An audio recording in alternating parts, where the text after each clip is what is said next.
What's going on, guys? Dark here, and today is a really important commentary, a really good gameplay for you guys, and I really hope you guys listen because it is some important stuff that's important to me anyway. So basically this is going to be my last MW3 commentary ever because this game's shit, and it's not the 100 plus because I can't get it.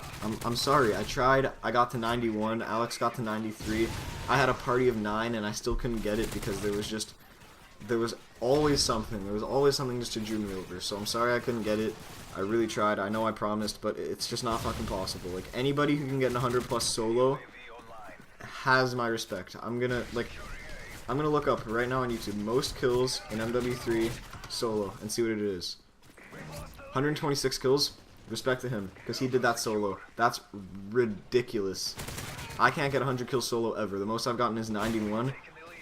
In this gameplay, this is going to be my best gameplay. I think it's 78 and 5 with an assault mob, and the assault mob gets intense. I'm at like 15, and I'm just in their spawn near the A flag, and I'm just going left, right, back, like behind me, in front of me.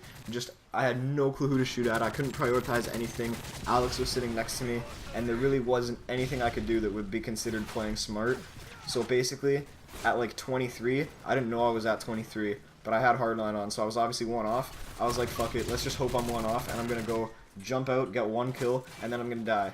Turns out I was at 23, I jumped out, got one kill, got the mob and died the second after. But it was crazy, you guys are gonna see it, it was just fucking insane.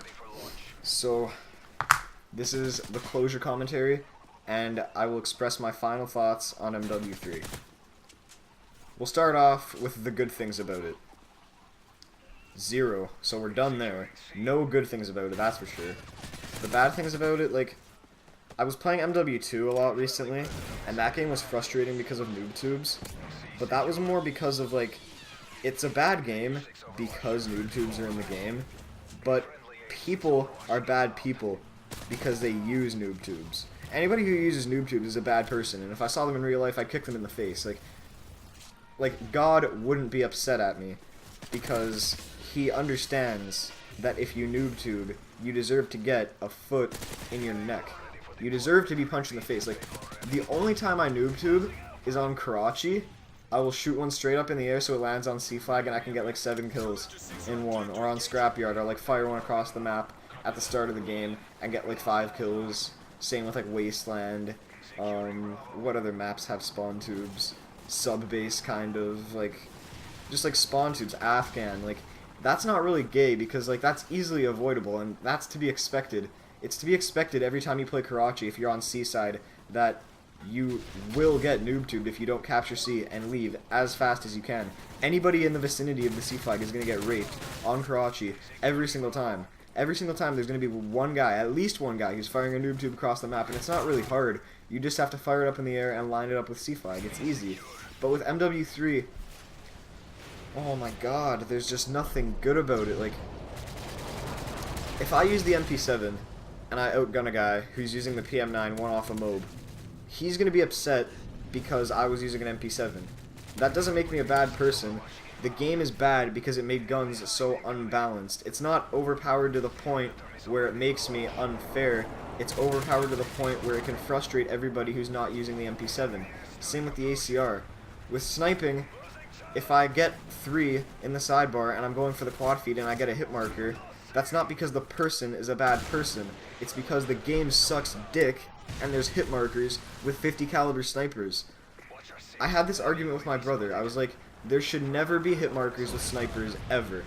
Except for maybe like the semi-auto ones with no recoil. Like, I don't even know what it's called in MW3, but like the M21 in MW2, the RSAS. The RSAS is what I was trying to get at here. There should be hit markers there because you can just go bang, bang, bang, bang, bang, bang, bang, and it's no recoil. Like, you can easily hit a guy 5 times in a row if you had to, but you just have to double pop him. With a Barrett, there should never be a hit marker, and the reason why, because my brother's logic was, if you shoot somebody in the toe in real life with a Barrett, are they gonna die? Obviously not, but here's what happens. If I was going for a quad feed in real life, and I shot 3 people in the face, and shot the 4th guy in the toe, or like the ankle, I would get the quad feed because it would blow his whole leg off and he would bleed out and die. So in a video game, if you want to make it as realistic as you can, just fast forward all this shit and fast forward everybody carrying him to a nurse so they can stitch him up, and then he's in the hospital for 3 days, and then they're just like, well, fuck it, he's gonna die. Just fast forward all that and give me the quad feed, but it never happens like that. It's always hit markers, and it's the same with no scopes. If I'm lucky enough to hit a no scope across the map, then they should just give it to me. They should just give me the no scope kill because, like, just to make me happy, and it should be the same thing. Like, if I'm one off a Moab and a guy jumps and does a 1080 and hits a bounce and does like some crazy pistol switch shit and then no scopes me across the map and hits me in the toe, and I had the choice, I would be like, you know what, fine, just let him kill me. I don't care about the Moab. He was lucky enough. He just deserves the kill. I'm gonna give him the satisfaction of the no scope because that's what I would do. So to make up for that, every single snipe is a one-shot kill. Sound good? Sound good? Right? I think it sounds pretty good. And with Black Ops 2 they didn't do that, but with Black Ops 2 at least it's looking better. Like, the spawn system in MW3 sucked ass, terminal spawns were crap, guns were unbalanced, sniping didn't make sense, explosives were overpowered. Personally, I don't think you should have been allowed to repeat your kill streaks in the same life. Like, you guys know what I'm trying to say. Like, say I'm going 5, 9, 12, and I get my Pavlo, and then I get 5 kills with my gun, and I get a Pred missile, and that can just start, like, my thing again, over and over and over again. As fun as that is when it's me who's doing it, I really don't think that it should be that way. And from what I've heard in Black Ops 2, it's going to be even worse, because, say I was going 5, 9, 12, in Black Ops 2, the 12, like the Pavlo, can get me to my 5, which would be my Pred missile. So, that sounds to me like an infinite loop of bullshit, overpowered air support, constantly being in the game until the game ends, and then the same shit happening the next game. So that doesn't sound very good to me, but I'm hoping that we will have, like, generally a system that'll be okay in Black Ops 2, because MW3 just did not do it right.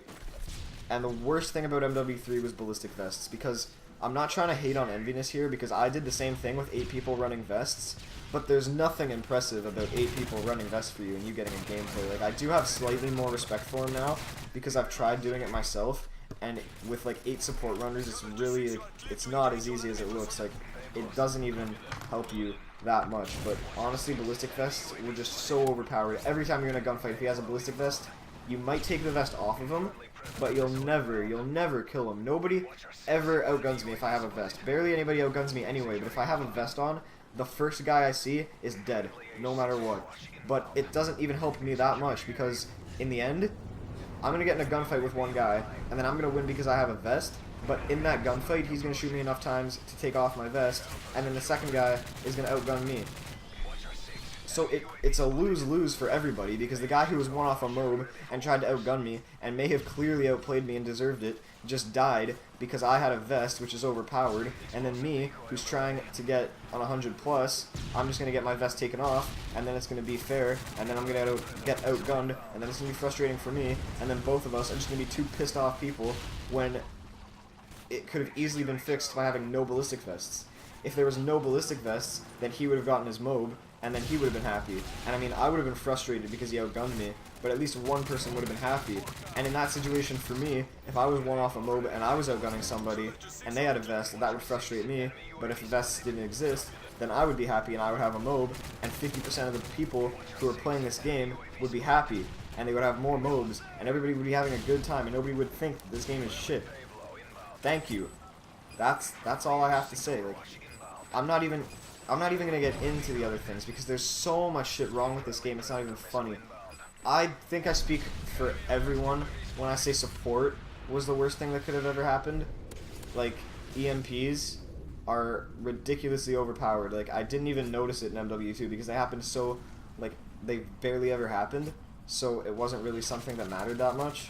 But in this game, 18 kills. If I'm running support and I'm running UAV ballistic vest, EMP, that ballistic vest will get me to like 10, 15 on average. It could probably even get me to 18. And I can just keep repeating that over and over and over again, and it doesn't even matter if I die.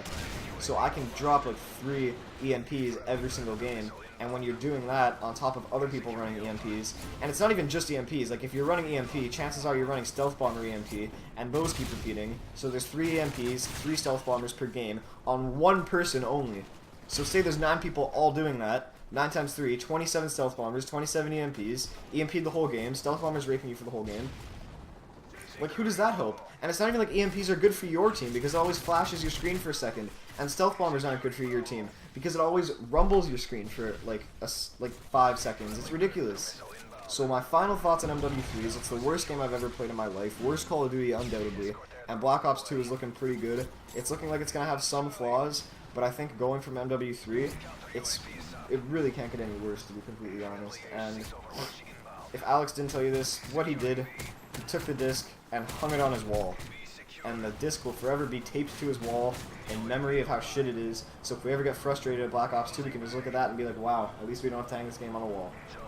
So I'm sorry I got a bit riled up, but when I think about when I think about MW3, it just rage just consumes my whole body. And in the past year, there should not have been like this many broken controllers, to be completely honest with you guys. So thank you guys for listening.